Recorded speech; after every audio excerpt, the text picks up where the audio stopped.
Good morning once more, and welcome to our session of today on Channeling Intellectual Potential, a virtual training series for young people in personal and professional skills development. And today we shall be talking about protection from sexual exploitation and abuse, and we shall have on air with us Miss Oben Kamela Ashu, and she's going to be our speaker for today, and it's going to be a very interesting session. I do trust that because I do trust her prowess so much.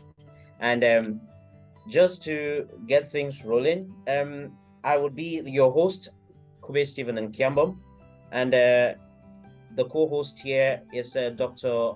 Ansel Michel Yawat, and he is going to be our co-host for today. And we all are members of the Channel Intellectual Potentials program team. And we are so glad to have with us Miss Camilla Oben. And she'll be presenting on the topic which we've already indicated, protection from sexual exploitation and abuse. So just a basic few housekeeping rules. You kindly keep your videos off to conserve bandwidth because we equally know where we are coming from around in Africa, most of us, and we equally have poor connections, network connections, which are not very, very good. So you just keep your videos off for the time being so that we conserve bandwidth. And you would have 1 minute to introduce yourself such that the presenter gets to know those who are on board, especially our participants, and those who just feel comfortable that they can introduce themselves. You'll have the opportunity to do that. Your name, your profession, your function, what you do, and then expectations for today's session. And then when you're not speaking, have your mics muted and videos off. And if you wish to speak, just raise your hand, or you can leave a comment in the chat box and we'll be sure to get back to you. Then maintain silence when in session, and then respect the facilitators. If in a noisy environment, leave a message in the comment section and we'll be sure to get to you. So with those basic housekeeping rules, I believe we can get to introductions of the main speaker of the day. Ms. Camilla Oben is a human resource and finance professional from Action Against Hunger with over 5 years in finance and human resources management. And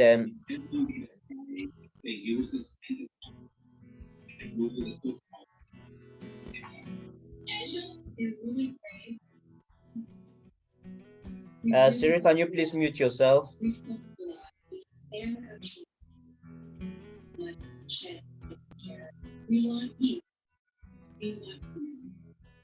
Okay.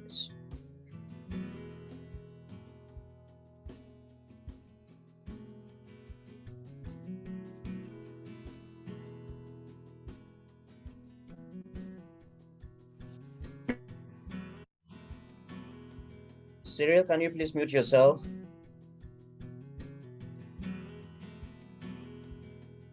Okay, thank you very much. So I was introducing Ms. Camilla Oben. She's a trained staff and she's trained staff and partners on protection from sexual exploitation and abuse, and she has over 4 years of experience. That's just being modest for her. And but she has a bachelor's in management from the University of Boya and an MBA in finance from Park University in the USA. And she's a PSEA and safeguarding focal point for the Boya area and Boya cluster, and she's involved in active training of staff on the protection from sexual exploitation and abuse. Then besides that, she loves humanitarian activities, and that's where she's engaged in action against hunger, and she loves her family time. She loves to travel, she loves to sing, and she loves a good chat. I guess I just added that to you on the list. So we'll give the floor to every other person to maybe introduce themselves, and then she too would probably have the final word after she has gotten to know us. And I would be giving my co-host the mic to introduce himself, and then we move from there downwards. Yawat? Good afternoon, everyone. My name's Dr. Yawat Saint Michel. I'm a pharmacist based in the town of Bangante, where I work as a clinical pharmacy in charge of the hospital pharmacy department of the Université de Montagne Teaching Hospital. Equally, I'm a researcher at the School of Pharmacy in the same institution. So I own a PharmD in pharmaceutical science. I'm also a holder of a master's in pharmacology.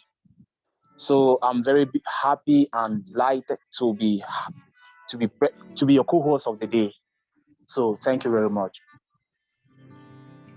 Thank you very much, Dr. Yawat. Can we have Engelbert?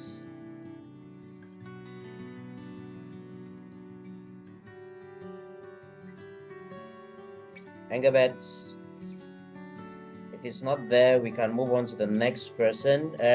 For Basil.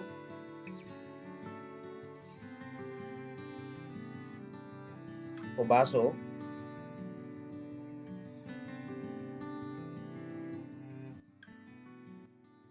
For Basil Noe.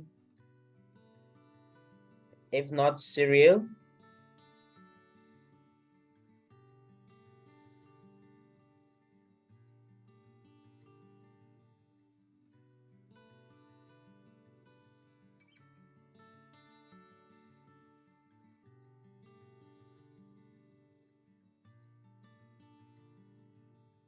Okay. I saw your comment in the chat box. Okay, you can unmute yourself.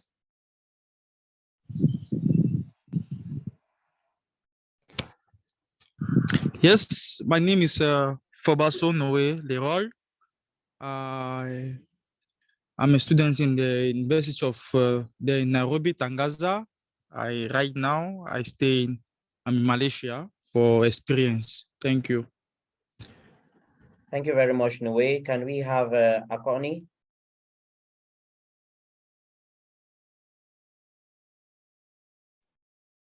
Cyril?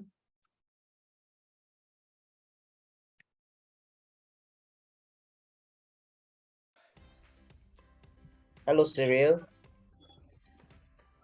Okay. Engelbert is here with us. Okay. Hello, good afternoon to everyone. Hello, good afternoon to everyone.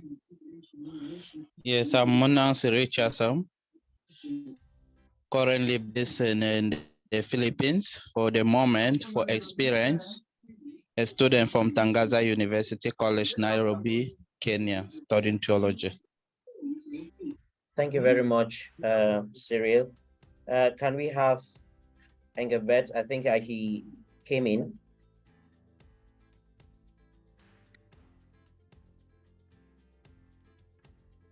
All right, still lost him there. Can we have O'Neill? That is if you're comfortable.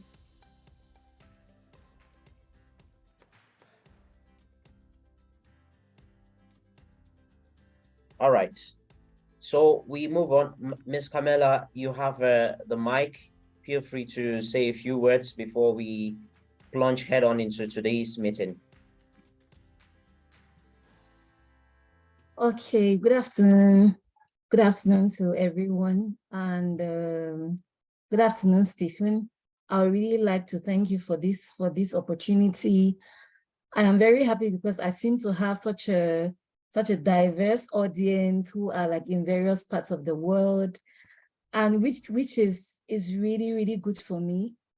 I would like as much as possible for the session to be as interactive as possible. You mentioned I like a good chat, and I would like to actually confirm that I really, really do. So I feel like this should be a session where like we can all chat together. We can, if we have any questions, suggestions, we can feel free to discuss it as much as possible. So without much ado, I will start. Let me share my screen.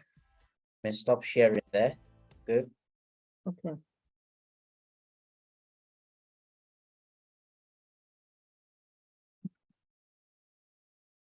So I will start by us looking at, usually you would hear a lot of people mention the term PSEA or PSEA.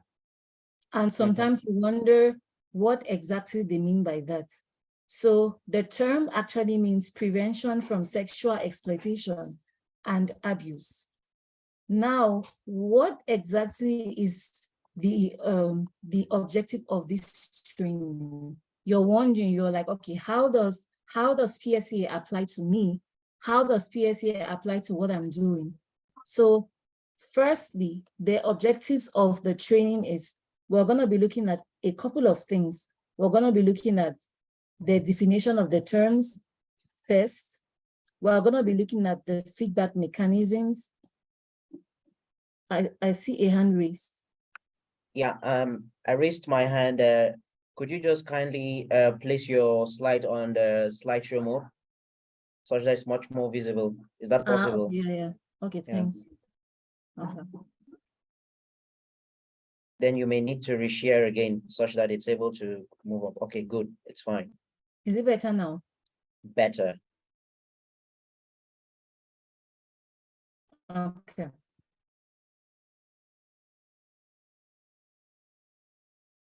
Sorry, I think I'm ahead of myself. Okay, so firstly, let's look at the objectives of the PSEA training. The first objective we have is to never engage in sexual exploitation and abuse, and report any suspicion of sexual exploitation or abuse, or forcibly displaced and stateless persons immediately to an INGO. The second objective is to give participants an understanding of what sexual abuse and sexual exploitation is. The third objective is to make them aware of effective, safe, and accessible feedback and response systems put in place to report any suspicious of or forcibly displaced and stateless persons. And finally, the last objective is to ensure that victims of C have access without delay to the assistance and support that they actually require in line with a victim-centered approach. So now, for us to be able to understand this, I feel like we need to first of all dive in to see what sexual exploitation is and what sexual abuse is. Because when you hear the term PSEA, we are preventing something, but what exactly are we preventing? We need to be able to know what sexual exploitation is defined as. We need to be able to know what sexual abuse is defined as. We need to be able to know the differences, and we need to be able to know how important it is for us to be aware of them. So I would like to start with sexual exploitation. How do we define sexual exploitation? So sexual exploitation is defined as an actual or attempted abuse of a position of vulnerability, differential power, or trust for sexual purposes, including but not limited to profiting monetarily, socially, or politically from the sexual exploitation of another. Now we have examples of sexual exploitation, including humanitarian worker having sex with prostitutes, relationship between humanitarian workers and beneficiaries, child pornography, sexual slavery, etc. So I would like us to go back to the definition again. It says it is defined as an actual or attempted. So actual could mean that you actually went ahead to sexually exploit somebody, or attempted, you tried to, right? So, and then now I like the fact that the definition uses abuse of a position of vulnerability. Now, what is so glaring about sexual exploitation is that the person who is being abused is somebody who is vulnerable. For example, IDPs. So these are actually people who are already vulnerable due to the fact that they have abandoned the areas in which they were living in. They ran due to the war or due to crisis. And like for you as a humanitarian worker, sexually exploiting them means you're taking advantage of that position for your sexual benefits. And they also use a word here. It says differential power.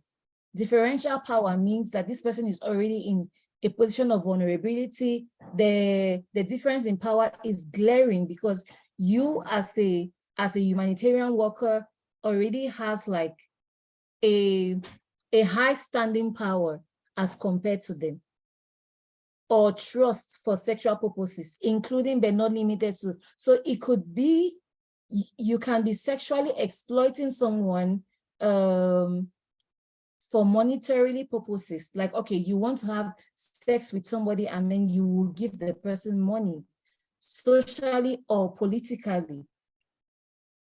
And I gave an example of a humanitarian worker having a sexual relationship with a prostitute.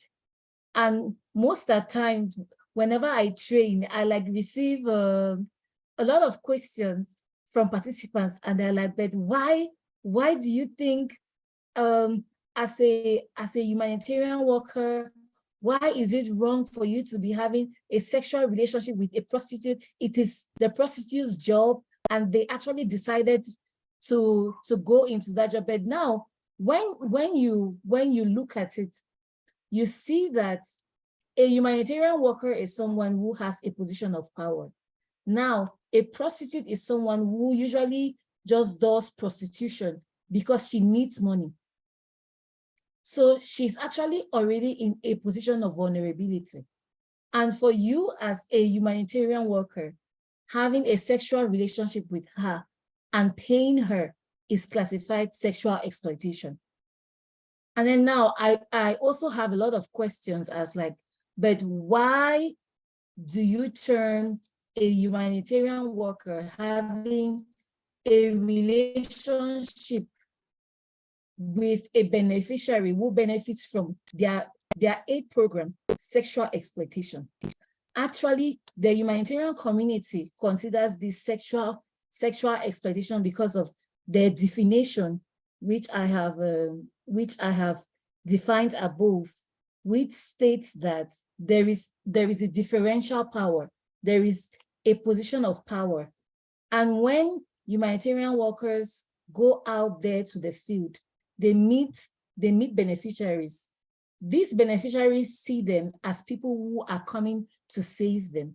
They see them as people who have a lot of money and who have a lot of influence.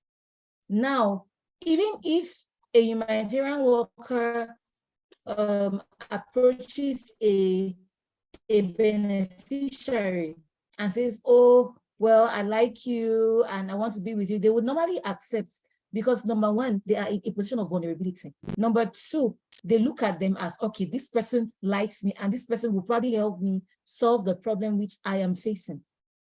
And then you also have examples of child pornography and sexual slavery, etc. So for the sexual exploitation part, I think I would just take questions so that we can be able to interact as often as it's possible. Do we have any questions regarding the definition of sexual exploitation?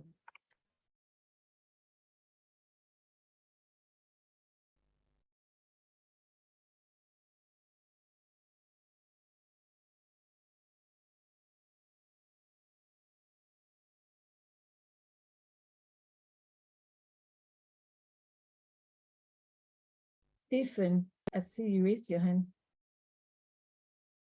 Yeah, just such that we know, it's equally possible that while we have a good number of humanitarians amongst us, we equally have non-humanitarians, such that it accommodates their background too as well, so that they don't feel like when you mention humanitarian, it's only geared towards the humanitarian. But I do understand the perspective from which you're coming from because of the background that you have.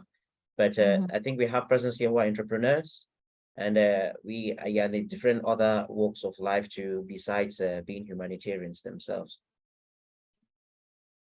I just said I should point that out such that you know to the back of your mind. Okay. Thank you. So do we have any questions? Any comments? Okay, if none, then I will proceed. Okay, so the next definition which we are looking at is sexual abuse. So when we talk about sexual abuse, what do we mean? When we talk about sexual abuse, it means the actual or threatened physical intrusion of a sexual nature, whether by force or under unequal or coercive conditions, which includes rape, sexist comments, child abuse, and sexual assault. All humanitarian personnel and partners have an obligation to report whenever they have concerns or suspicions that C has occurred by a fellow worker, whether in the same agency or not. So now when we talk about sexual abuse, it's more of an actual or a threatened physical intrusion. That means it's more in a forceful nature. For example,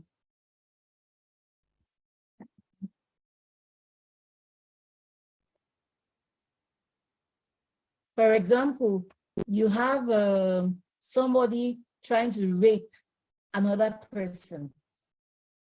That is classified as sexual abuse.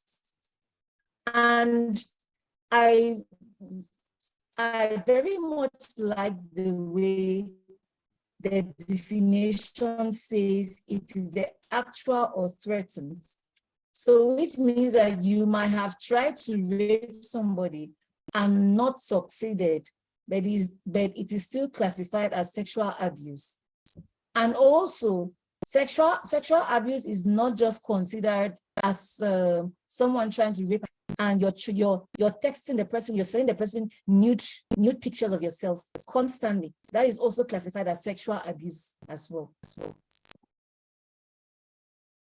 So now we're looking at how are we supposed to be able to report when let's say when we have IDPs around, or we have co-workers around who face this kind of abuse, be it sexual abuse or sexual exploitation. So now we look at the feedback mechanisms for complaints. I'm sorry that my PowerPoint presentation is more to make it as inclusive as possible. So according to the feedback mechanism for complaints, most NGOs have mechanisms for reporting ranging from suggestion boxes placed at field level. There are some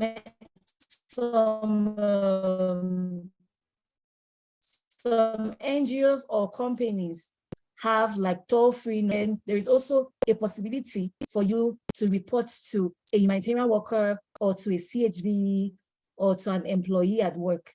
The system aims to protect all parties involved, meaning the victim, the whistleblower, and perpetrator as well. And Stephen, I very much like the fact that you mentioned that we have a lot of entrepreneurs here, because I feel like this is something which is going to be very, very necessary for them to try and implement in their various businesses, because it's a very common problem that a lot of people face around. And I would like as much as possible to say that that PSEA, to me, it's not a gender issue.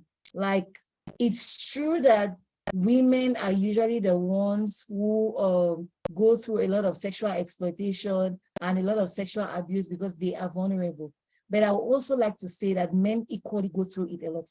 And for me, the society has placed men at a certain level. They expect the men not to cry. They expect the men to be strong. They expect the men not to report when there's something wrong with them. So men, the society has this expectation for men, and it becomes very difficult for them to actually report cases of sexual abuse or sexual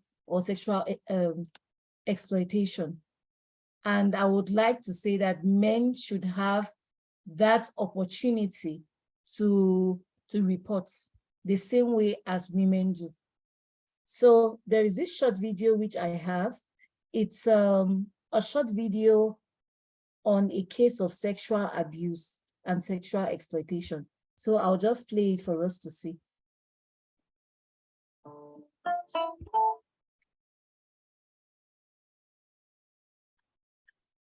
This funny and handsome young man laughing with a group of friends is Abel, a relief distribution officer working for a local NGO. The NGO that Abel works for is a UN partner organization that recently opened a reception center next to Abel's village. Abel is known as a very caring man, as he's always trying to give back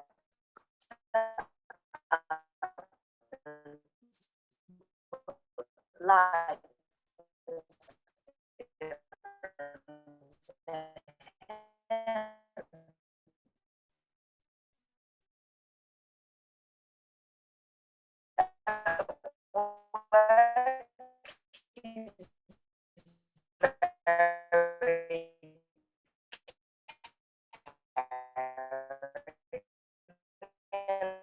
Professional with the beneficiaries. The young lady he's saying hello to is one.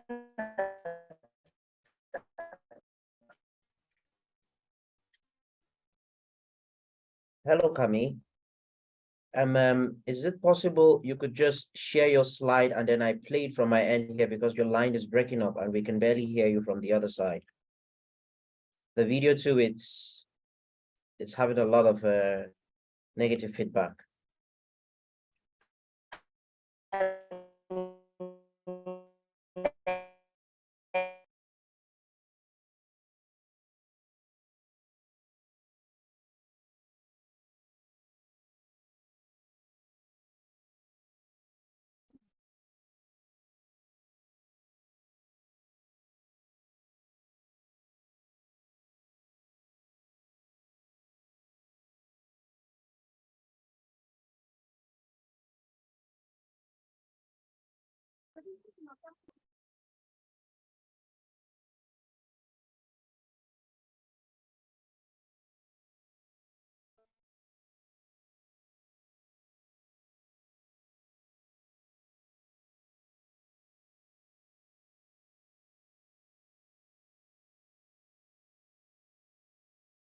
Now, it seems like we lost Camilla there.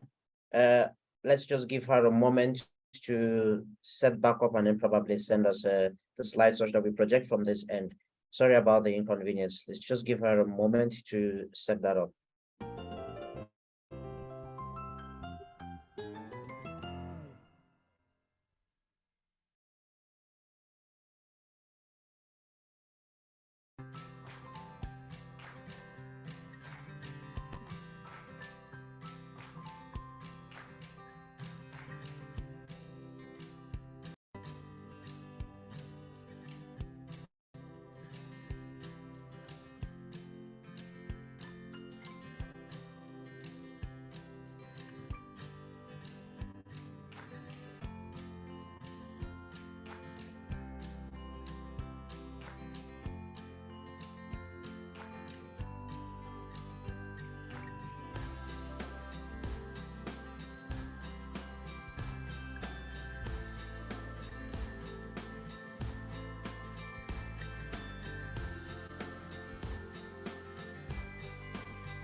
Amela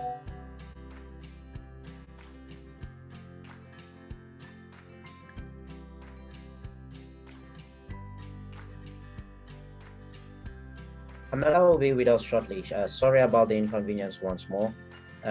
Just give us a few minutes and then to set that up. 5 more minutes, please. She's having trouble with her connection.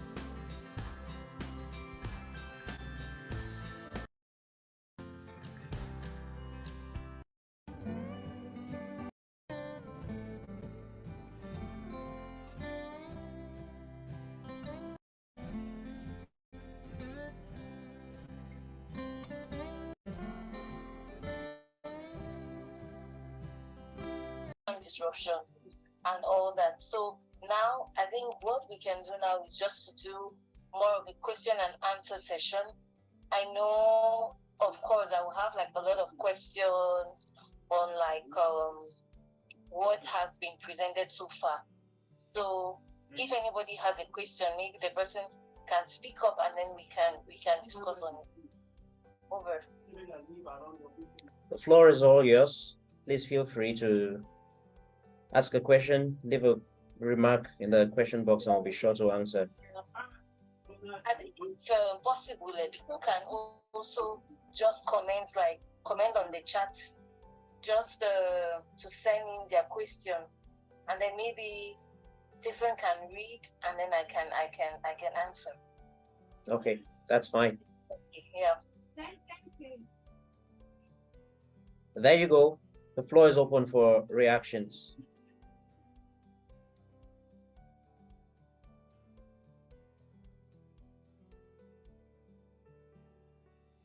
Any reactions from your ends?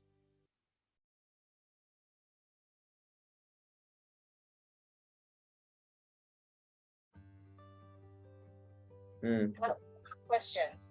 Definitely, the silence is deafening. That's strange. I don't know if it's a good thing or a bad thing that we don't have questions. A good thing on the part that maybe everybody have understood everything I've said, or a bad thing on the fact that they have understood nothing I've said. Yeah. Without the feedback, we do not know where we stand. So it's all open to you all. Just let us know what it is. Any suggestions, even if we don't have questions. Yeah, suggestions on how we can maybe improve on this better. Any experience, sharing of experience, sharing of whatever, it's welcome.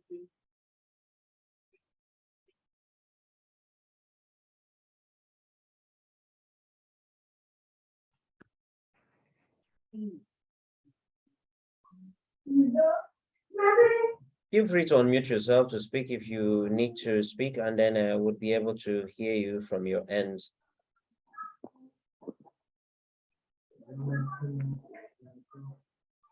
Flavian, do you have something to say? No.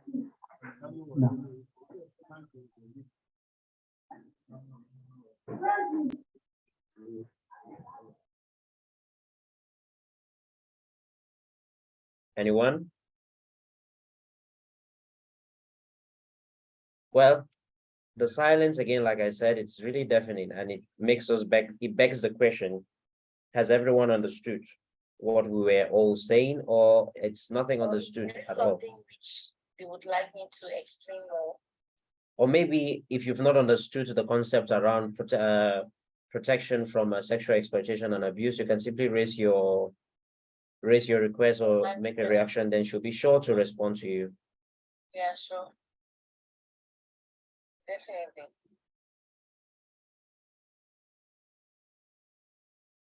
I will.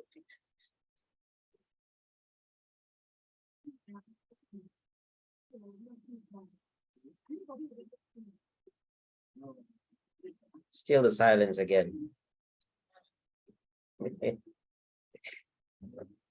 Okay.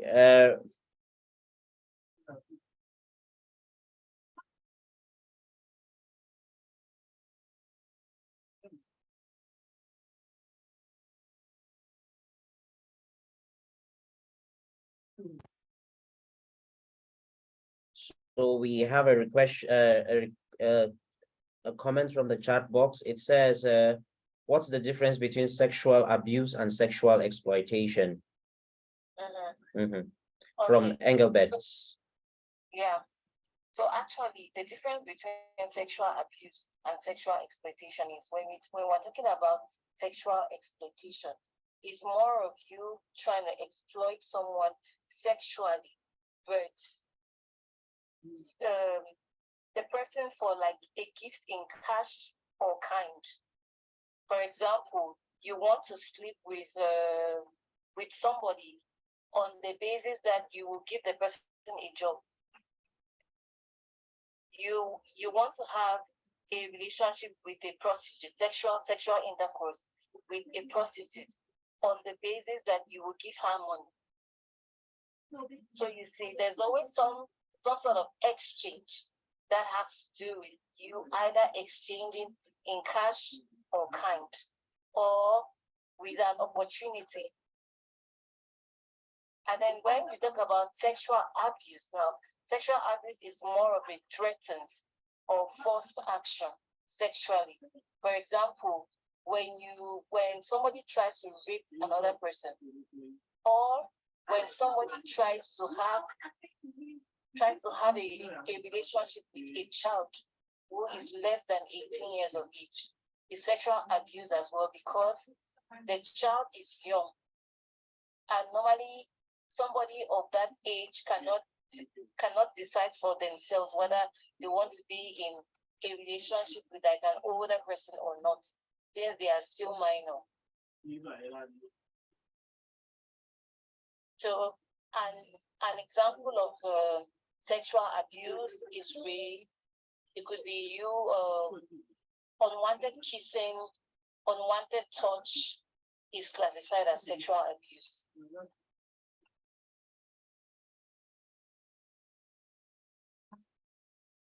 Thank you very much for your response, Ma'am Camilla. And any other person again with a different reaction?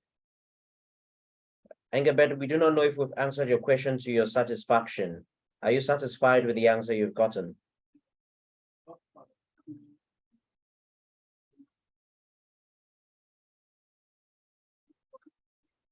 Feel free to unmute yourself and let us know.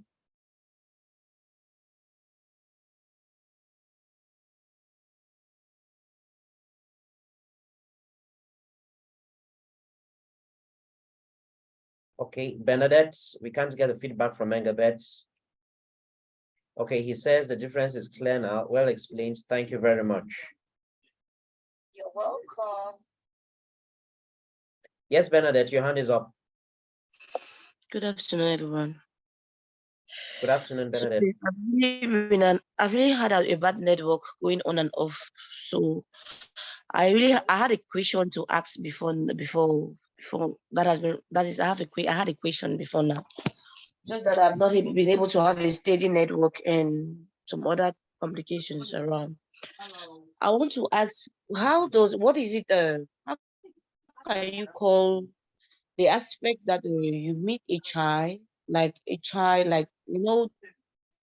teachers in primary school, they actually get this thing common with them, that you see two small little children in school, maybe a girl and a boy, they are into some kind of sexual advances, making some kind of sexual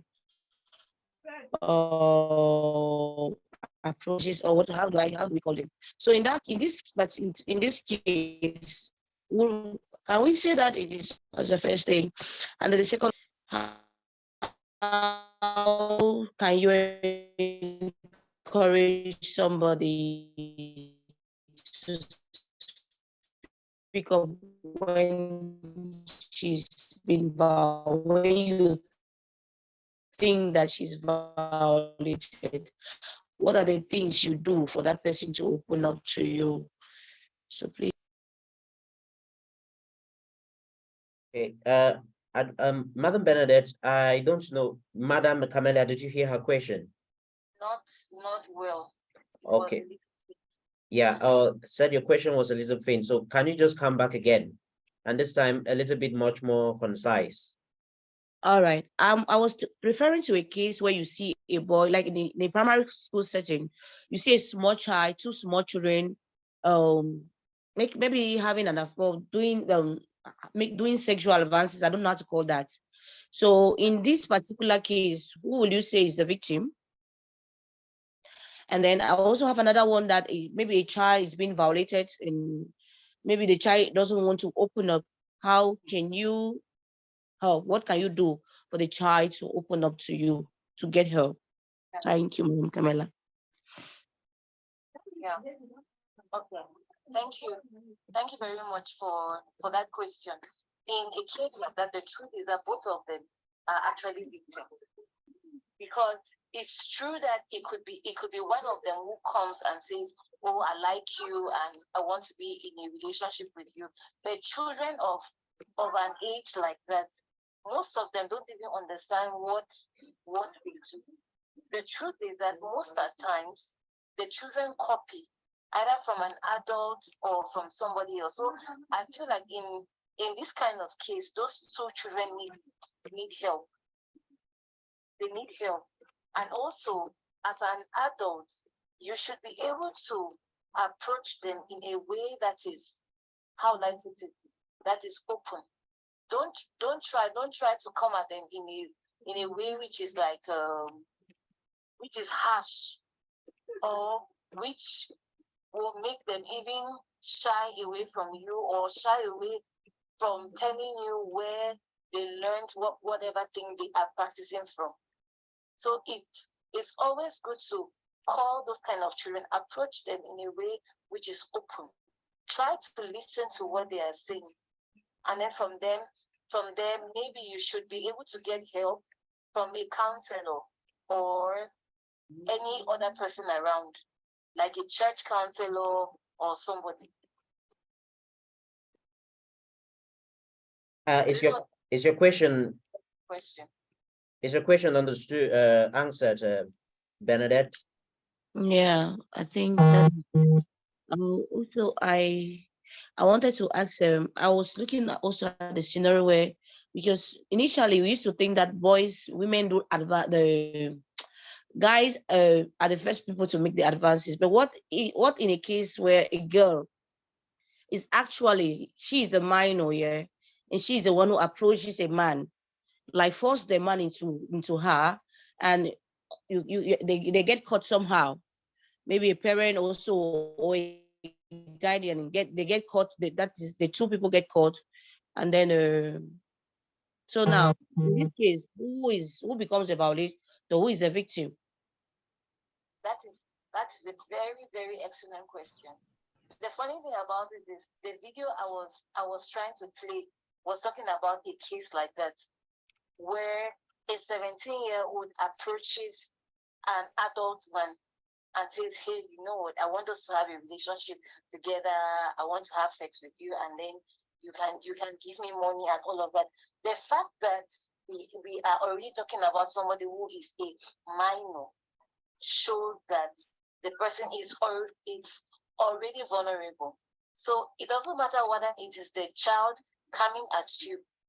The fact that the person is already a minor puts the person at a vulnerable state. So it is for you as the adult to be able to make the decision, because you cannot come and tell us that, "No, she came at me." Nobody is going to listen to you. Or you cannot come and feign and say, "Oh no, I did not know that she was 17-year-old." No. Nobody listens to that. You were supposed to have known, because she being already in a vulnerable, unequal state, I would say, not always vulnerable. The fact that the person is already a minor puts the person already at a disadvantage. Is it clear? Yes, so Is thank that you, clear madam. now? Thank you, madam. Yeah, thank you so much. It's For clear. example, if we are taking the victims to court and they just hear, even at the police station, they just hear that the person is less than 18 years of age. It's already a big offense. Okay. Thank you. All right, And thank you, we madam. have another question from the chat box. I take from the top. The first, it's okay, and the bed. Then the next is Flavian. He posed the question, please, why do we call it exploitation when there is exchange and consent from both parties? Okay, that is also a very, very good question. Actually, we call it exploitation. If you look at the definition, it mentions somebody in a position of power and another person in a vulnerable position. For example, you having sexual relationship with a prostitute. It's true that the prostitute came to you and said, hey, how much will you pay me for a night? Or how much will you pay me for this birth? This prostitute is in a position of vulnerability. The reason being that it is difficult for you to see a prostitute come and tell you that, hey, I love being a prostitute. Among prostitutes, like about 98% will come and tell you that, where I am doing prostitution work because this is the only way that I can fend for my family. This is the only way that I can take care of my family. So now, even if you are having intercourse with her and you're paying her for it, you're taking advantage of her because she is already in a vulnerable situation. And let's just set aside the prostitute. Let's take, for example, somebody comes to you and it's like, oh, please, I really want to have a job. Can you help me? My family is suffering. And you say, okay, I will give you a job if you sleep with me. You see, you're taking advantage of that person's situation, that situation of vulnerability, to sleep with her, and then you will give her a job. So it's true that you look at it like, okay, it is transactional. But now, why is it transactional? It's transactional because you are taking advantage of that person's situation to gratify your sexual desires at the expense of that person. And if I may, Clear. and if I may, there is equally the aspect of there's a difference between manipulation and consent, because there's a difference here. Consent is if the person consent is given when somebody performs an act willfully, when they are not manipulated, they are not forced, and they are not cajoled into doing what you've asked them to do. So it is when they do it of their own free volition, they are doing it in their right mindset, under the right circumstances, without force majeure in any format. And manipulation, on the other hand, where you can manipulate some other person and the person says yes, like in the case of unequal powers, like maybe you have a business, you're an entrepreneur, you have a business, you need to recruit maybe a secretary, and then you tell the person, for you to come in as a secretary, you need to first of all sleep with me. The person says, yes, fine and good, I'm okay to sleep with you so far as I have the job. You've manipulated that person into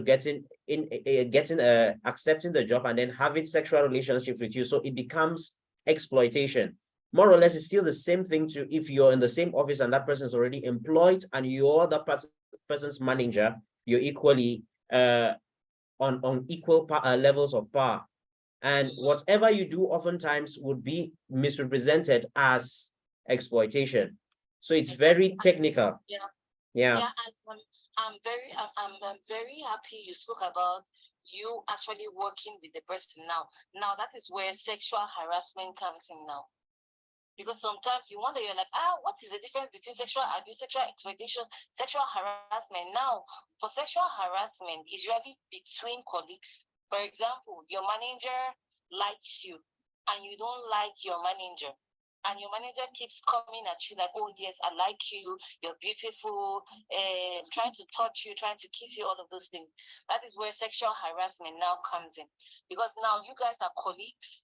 The notion of power is not really there very much because you guys are colleagues, and you guys, even if the person is your manager, but the notion of power doesn't really come in now because you guys are colleagues working in the same organization or company. Hope we've been able to address the answer according to your understanding, Flavian.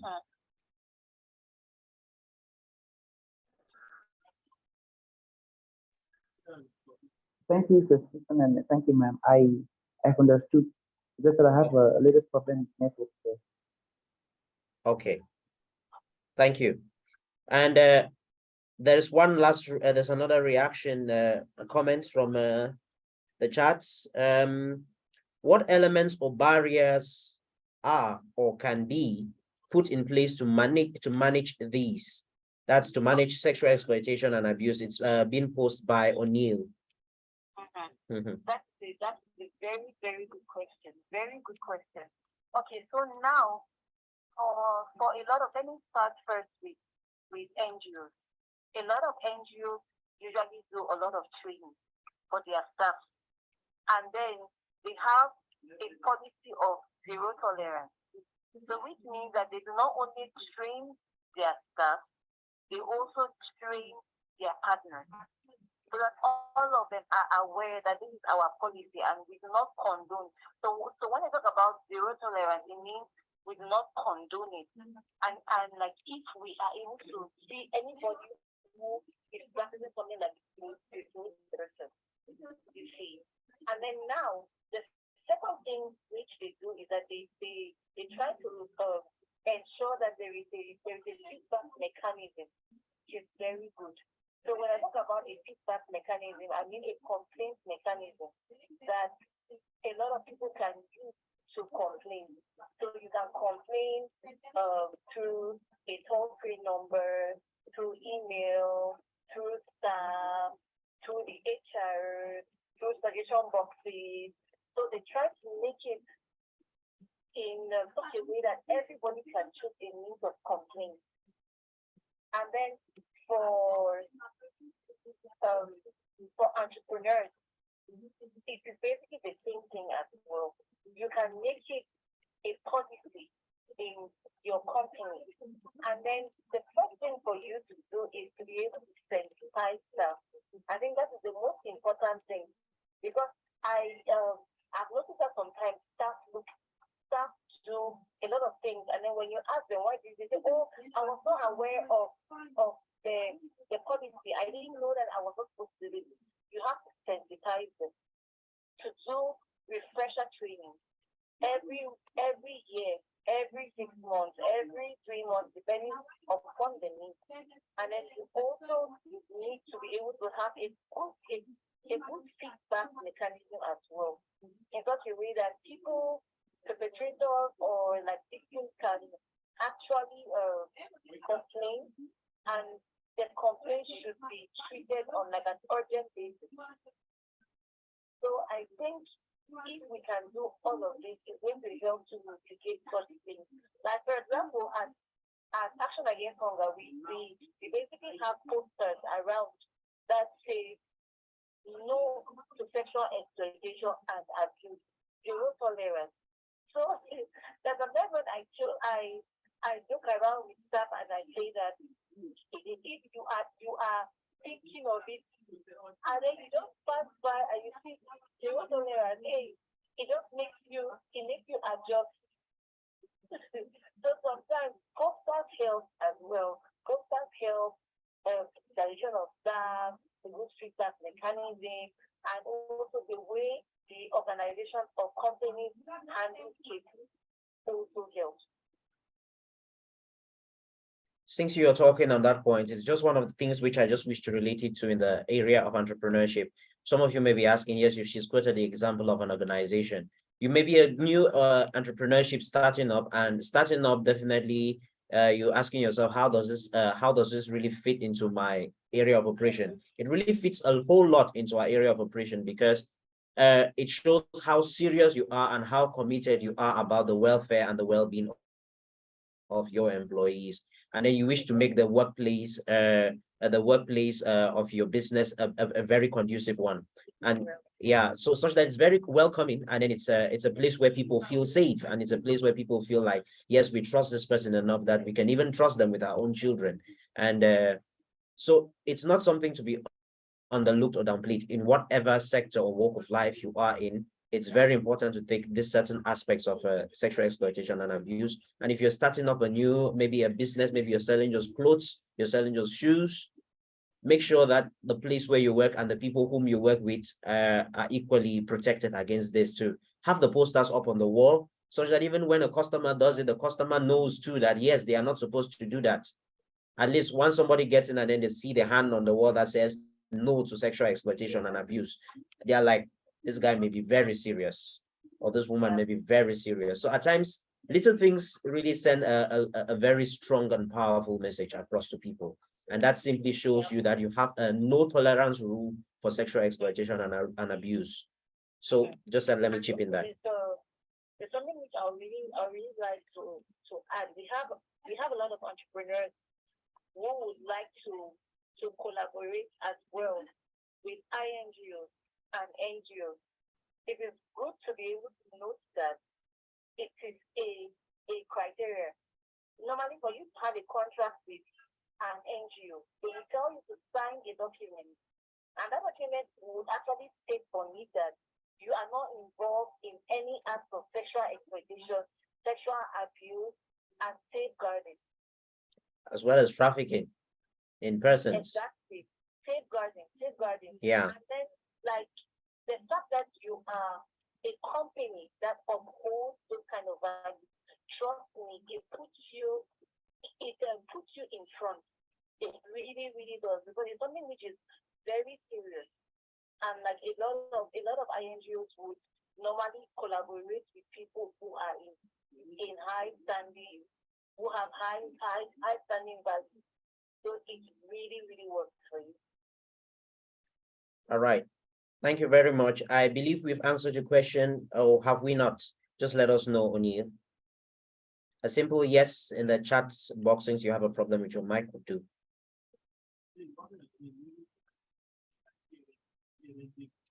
While she's at that, we have a comment from Engabet which says, it reads, please let us take note of our system here in Cameroon. Some of these suggestion boxes are usually ignored by most organizations, and some cases there is always the chain of connection where you need to know some influential person to forward your complaint, like most cases here in Yaoundé.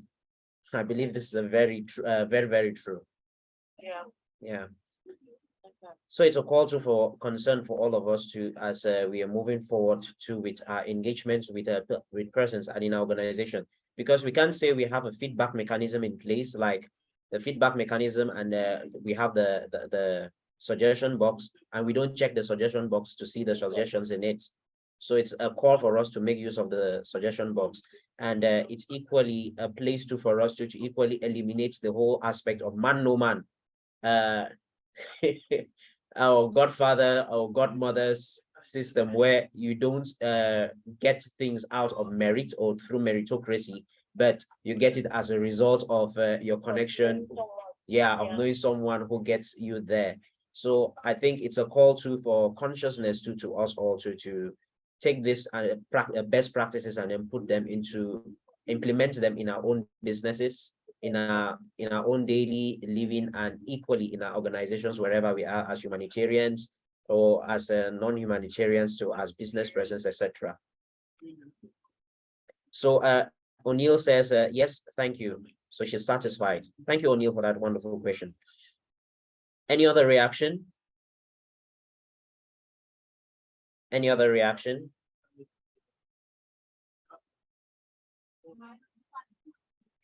I guess if it's not, we're sorry we went above time based on the difficulty on internet connection. We apologize once more for the difficulties on this end, but we are pleased that you exercise patience to go through with us through to the end, and we had to use an alternative means in order to get this.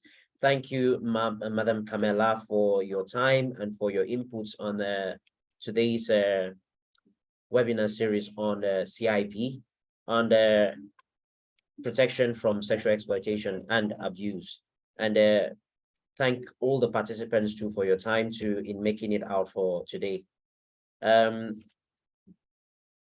While we are at that, just to let you know, we equally completed all the other courses, and we have one more webinar series pending for the certification program, which is leadership and teamwork. We shall get to that, and we shall have the next webinar on Wednesday on the topic emotional intelligence, which will be delivered by Dr. Shang Nelson, and he apologized too for the delay on it, and that will definitely see him in the next session on Wednesday before our closing ceremony, which shall be on Thursday, August 3rd, 2023. And then we will equally let you know about all the other deliverables which need to come through.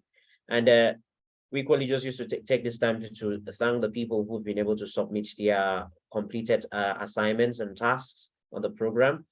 And thank you too for your inputs on whatever feedback you had received.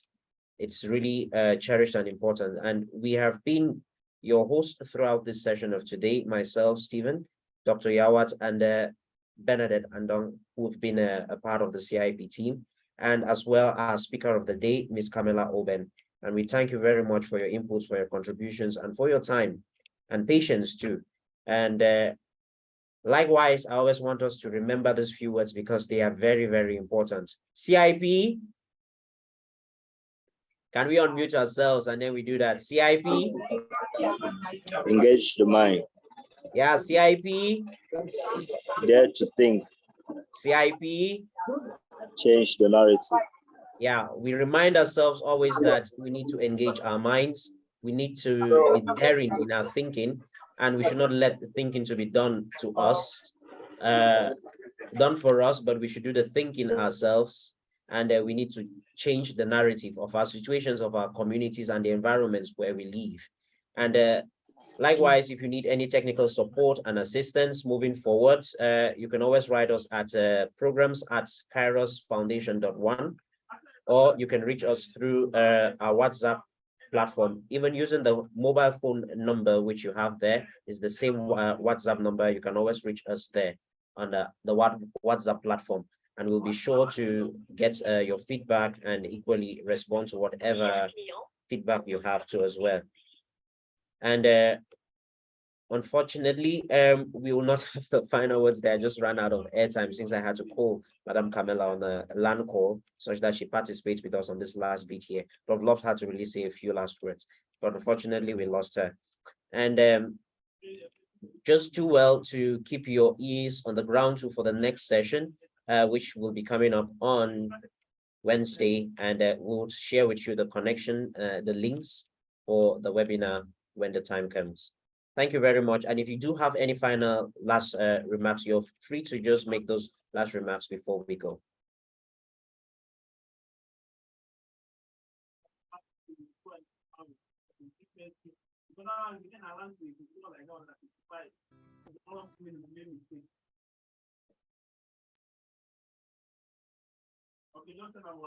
Okay, you see, thank you all very much for your patience despite the small inconvenience. Thank you too very much, Engelbert. Yeah, thank you to O'Neill. Thank you all for making it. Okay.